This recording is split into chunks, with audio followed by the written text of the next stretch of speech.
Hello hi नमस्कार welcome to my mini blog. मु भलरे अच्छी आशा करी आपण माने मध्य भलरे थिबे। सर्वप्रथमे विश्व प्रसिद्ध रथयात्रा उपलक्षे समस्त हृदय शुभेच्छा और शुभकामना। आज मो बिल को सार नहीं जाइली समस्ते धान लगे सारे मात्र आमर तली गुड़िक छोट छोट हो तेणु मु बिल को सार नहीं गली। यापर सार देदेली बिलरे यापर मु धोई धुआ होगी टे फ्रेश हो गली।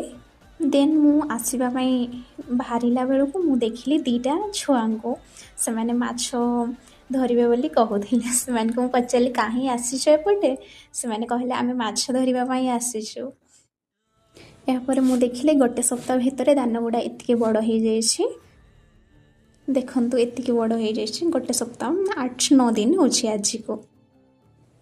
देन ए दीटा छुआ सहित टिके कथा हेली तापर मु पलि आसली। देन ए फाँसीटा को देखिली ए फाँसीटा हूँ चढ़ई पास। देन ए पिला सहित टिके कथा हेली। देन मु पलि आसली घर को। तापर देखिली रास्तार माछ जाल रोची। जय जगन्नाथ।